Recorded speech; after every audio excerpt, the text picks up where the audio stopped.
afternoon, everybody. It's really nice to be back. I'm coming at you live from not Texas, which will be explained in a bit, but it's really nice to be back. I'm super excited for a video today because, as you can see, I have my Canna Lily flowering. It's actually specifically a mango Canna Lily, and I just think it's so beautiful. I've been searching for this kind of coral, salmon-colored Canna Lily pretty much all year, all 2020, even before that, honestly. And I even almost broke down and got one shipped to me while I was still in Texas because I just wanted it so badly. But a lot of plant websites will even kind of tell you, like, hey, we do ship, but it's better that you kind of try to buy it locally so that you don't have to, mess with the shipping and just, do all of that when we're kind of usually trying to be more green and all that just to get a plant that you really like. So when I saw this at this new garden center in this new town that I'm in, I was so excited. I practically started vibrating and I got it. So to explain how I'm coming at you live from not Texas, I have since moved, which was the reason for my hiatus for this past month or so. I actually knew or had made the decision to move the day that I started making my first YouTube video over there in Texas, and I just wanted to get it started because I wanted to try to knock out as many as I could, given that I was trying to tell you guys about my patio plants and such, the ones that have been thriving for me in my patio in my more urban space there in Austin, Texas specifically. And I was really only able to get through 2 videos because packing began to be so much and we wanted to get out of there so quickly, and we did so many wonderful, blessed things, so many positives within this past month. We were selling our old house, we bought and closed on a new house in record time, and it's really crazy to have my name on property and start filling out forms and saying that I own instead of rent. And my dogs have a yard to play in, and I have a yard that I could hopefully eventually start putting in-ground plants in to talk about too. But for now, I'm still with my pots because there's so many decisions to be made, which is a little overwhelming for me to make such somewhat semi-permanent decisions. I mean, you can always plant something in the ground and then get it out, especially in this Florida soil, now that I'm here in Florida, which is the first time I think I'm really saying that rather publicly, and for all who want to care to just know. And it was such a delay in telling people that I was moving and had moved because I'm one of those people that don't like to count their chickens before their eggs hatch, for lack of a better phrase. And there were just so many moving parts and things were just happening so fast. So I really only told my closest loved ones and friends and family, very few. A lot of people learned after the fact that I was gone, or just, noticed a change in the way that I was behaving or speaking, or the fact that I'm finally thriving and actually eating 3+ meals a day for the first time in my life, which kind of gets me a little emotional still, to be able to just function a little bit more normally. But all that to say that I'm really thriving, and I'm very excited, and I'm very excited to have finally settled and pretty much unpacked the last box in my room, and I've gotten things so well organized to my liking that I'm finally in a good headspace to be able to do these videos again. And even more serendipitously is that my Canna Lily finally opened up again this morning. So pretty much the first weekend that I was here, I already started checking out garden centers just to get inspiration of what could grow, what people are selling, what the stock is like in our local and big box nurseries and stores. So when I got this Canna Lily, this mango type, it was already flowering profusely, and it was just such a beautiful specimen, which is why I harped on it as soon as I saw it. And I think it's just crazy that after I've repotted it in this very beautiful pot that was gifted to me, that it's flowering again and it's spreading babies, and it was just wonderful. It needed to be repotted. Something about really just plants in general is that once they start getting root bound, of course, and the roots are just growing so much in the pot, they'll kind of start growing to, through like the holes and like really any crevice that they can get through. So this one was already kind of starting to go through the bottom of the pot, and you could see the roots poking out, and I was just watering it and watering it and watering it, and it was just still so thirsty, which is how I could tell that there was just so much root mass. I hadn't even, I could have easily just tipped it over and pulled it out and seen that, but I didn't want to disturb it. So I just knew that it really needed to be repotted, and I was trying to hold off because we were still in a rental, because we got out of Boston as quickly as we could, honestly, and we just came to a rental here in Florida while we were in the vicinity to be able to close on the house and see what the town is like and everything. So anyways, it's just been a very blessed month, and so I'm really here to talk about the Canna Lily, and it was just a small life update for y'all, for those who kind of care, and there's going to be a little bit more of that in a bit, but I do want to start talking about the Canna Lily and kind of go by some of the notes that I have. But I wanted to explain to y'all quickly in the beginning how I'm not coming to you live from Texas anymore. It is actually now Florida, the East Coast. So it's really nice to be back in my home state. It's somewhere that I never thought I was going to be able to come back to. I had already put it out of my mind. But anyways, the Canna Lily can grow in zones 8 through 11. So it's a rather tropical, subtropical plant. And it actually can kind of grow indoors as well. I overwintered all of mine pretty much from Texas in the patio, because in Texas I was in like a zone 8B, I believe, and I just didn't want to tempt it, because it was getting kind of cold a little bit this winter. So I moved all of them into my bedroom, which basically just became a dedicated plant room. It was kind of crazy and wonderful at the same time.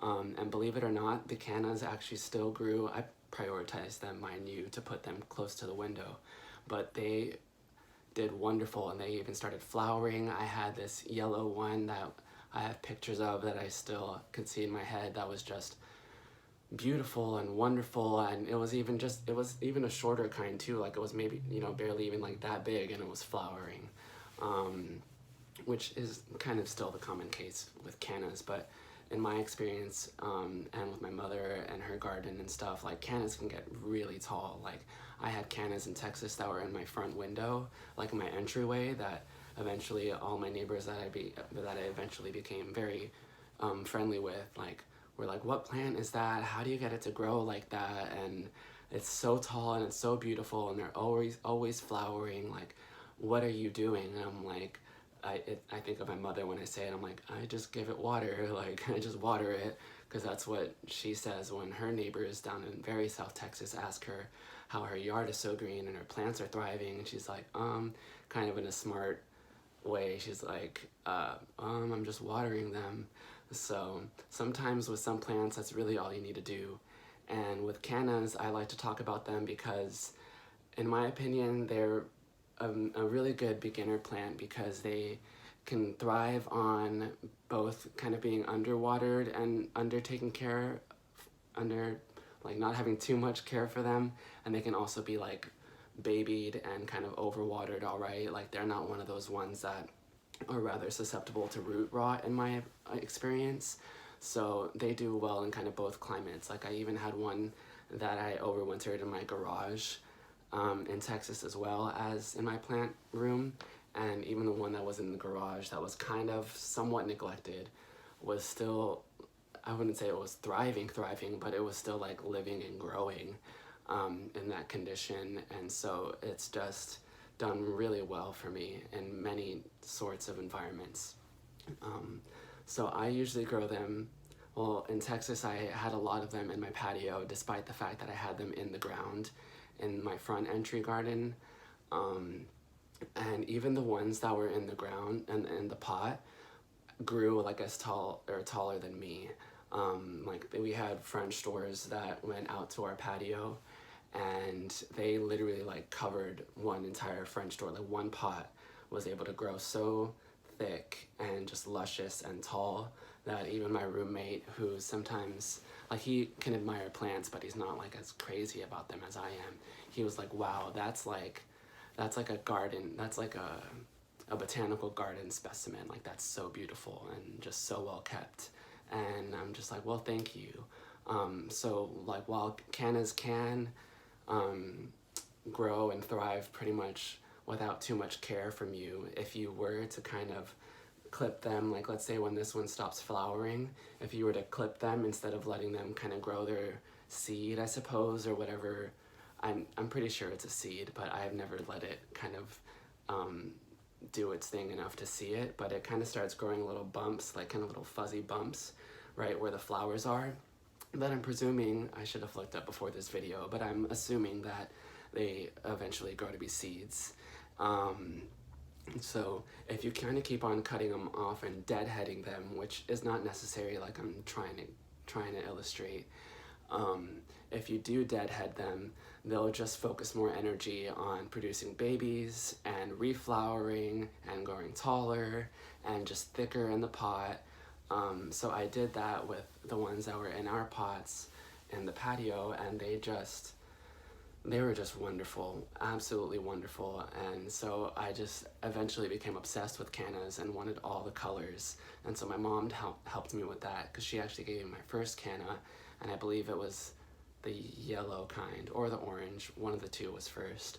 And then I eventually got the other one of that one, the orange or the yellow. So then I had those two, and then she eventually had like the scarlet red one, which is so red and beautiful, which was the one that I wound up more or less, I guess, prioritizing for our patio garden by the French doors, and it grew magnificently. And the yellow ones I actually gifted. If y'all remember it, I was talking about some containers that I made for work. I actually used the yellow cannas as a centerpiece, knowing that they would kind of grow taller and a lot taller than the rest of the plants that I was using to just spruce up the place. So I used it as a centerpiece, and they were doing well.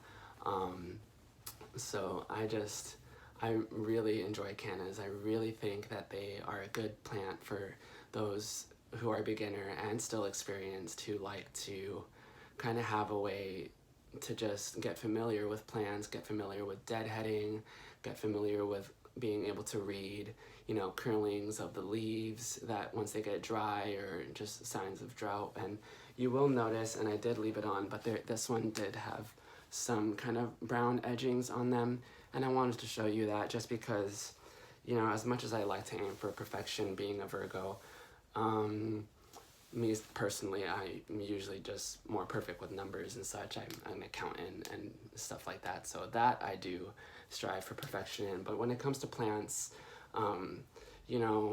nature's not perfect. You don't always have to cut off a leaf at the first sign of it going brown, or you forgetting to water it, or whatever the case may be. In my case, I was literally moving out from the rental and unpacking storage, and this plant, I did miss a watering once when all that was going on. And like I said before, it was like such a thirsty plant because it was root bound, and I am here in Florida and I'm by the coast, so we have a lot of sunshine and a lot of wind, which previously when I lived in Florida, it was more in central Florida where you just get the sunshine, so it wasn't much of that beach river wind and stuff. So that's still something that I'm getting a little bit used to. As a quick note, I actually already chipped a couple of my pots, because yesterday I was repotting some plants and there was just such strong gusts that it knocked over a couple of them, and so now I already have just slightly chipped pots, or not even chipped, just cracked. But like I said, with gardening, you don't have to be such a perfectionist, and kudos to you if you can be a perfectionist and get perfection out of a lot of your plants and maintaining your pots and stuff. But I already have enough stress and yearnings for perfection in my life that when it comes to gardening, I can sometimes be the one to be a little bit more hands-off, and maybe not do as much pruning as I can, because that also makes me, or should, as much pruning as I should, because that also kind of stresses me out a little bit. I don't I know that overall it's kind of a little bit better for you to prune and deadhead and all that kind of stuff, your plants, but it does stress me out a little bit to have to take like shears and pruners to your plants. As I had also previously mentioned, my mother was the one who kind of got me into cannas and most of my plants, to be quite honest.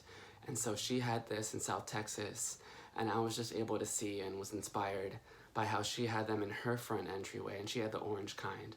So now it makes me think that the orange one was probably the first one that I got from her. So she had the orange ones there in front of her, like little cute white and forest green house. And they just got so tall that you could almost like barely see her house. Like most like canna pots and stuff say that they'll only kind of grow to like 4 or 5 feet, but I'm 6 foot, and those things were taller than I am. Even the ones that I had in my front entryway in Austin, Texas, were taller than me and my roommate. So they can get really tall, and mind you, it is kind of sometimes the flower stalk that kind of pushes it over that like 5-6 foot edge, and sometimes like the foliage will still kind of stay around 4.5, 5 feet. But it can be a really nice tall plant that you could kind of be creative with as to where you put it. So as far as propagating, when I finally kind of broke down and propagated some of my cannas in Texas that clearly had needed it and were kind of like pushing out plants like towards the pot and pushing out the plastic pots that I had them in, I usually just put them straight in soil because they usually come with pretty good roots within them. They're not the type that'll have aerial roots like in my couple previous videos of like aeroids, the elephant ears and the syngoniums, arrowheads. So with these, I just divide them up in the soil and then just repot them in soil. Though when I gave one to my neighbor, he said that he had actually put one of theirs, because it was like a baby one, like literally that big. He had put it in like a little glass vase with water, and he said that it actually like flowered and was growing roots until his cat it wound up mysteriously missing, and he was pretty sure that he saw the cat eventually playing with it. So rest in peace to that canna, but we tried. Mentioning pets and cats and such, it is actually non-toxic, which is really nice. I try very hard to keep my plants that are accessible to my cats and my dogs to be non-toxic. So, and another funny note on that is that my mother, even after she had so many of those cannas just absolutely filling in and kind of almost taking over her front garden, my mother eventually became the proud and wonderful happy owners of a couple of Rottweilers, a male and a female, that she kind of more or less rescued, honestly. And they eventually had pups and such. And some of them were just so crazy getting into and playing into the mud that the cannas were in, because my mother loves to water. So that's an example of like, she wasn't overwatering because she's in South Texas, so they like need that water, otherwise they're gonna dry up. But those dogs were just like rooting in at those cannas and tearing them up, and now she doesn't have any cannas left in that front garden. And the cannas that she does keep, she now keeps in pots because of her abundance of wonderful, very cute Rottweilers. You know, none of them got sick because, you know, they were doing it slowly and they were more or less just playing with it. But it just goes to show you that they are rather non-toxic to pets, even if they're rather deliberately going into them. So, I guess just to end on a little bit more of a personal note as well, for those who kind of know me a little bit more personally or want to get to know me more personally, I'm breathing a lot more deeply here in Florida. I'm not sure why, looking back at my time in Texas, and I'll still even tell you that Texas was good to me, and I am so grateful and will always be grateful for the friends that I've made, the friends that I've practically considered family at this point. I really do. But I just wasn't thriving, and I can't tell you why, because I tried my hardest. I feel like I really did. I was a part of, you know, societal clubs and, you know, after school activities and college fraternities and activities, and I tried my best to get along with my coworkers and just, you know, go out for walks and get along with my neighbors. But I just, like one example is that I just wasn't eating. I've always kind of had an issue eating, but I was just really unhealthy. And so here I'm like having my 3 meals a day, and I'm actually like even just thinking about food in the past was just like a stress for me, because I already knew that no matter what I decided, I was only going to pick at it, and I wasn't going to be able to finish my meal. Even if we went out to fine dining or something, I knew that I was going to have to get a to-go box, which sometimes is really embarrassing. And like even the waiters will kind of ridicule you, which blows my mind. So I've already been adapting to this Florida lifestyle, and this town is just so wonderful. Like, it's welcome back and welcome home, and all of my neighbors are just so wonderful, and they were offering to help unload the truck and even give us food or alcohol, and stuff like that. And I have really close loved ones now here that I consider family as well, and they actually even gave me this shirt, which is really crazy, because I was just out one day and they called and were like, hey, what's your size?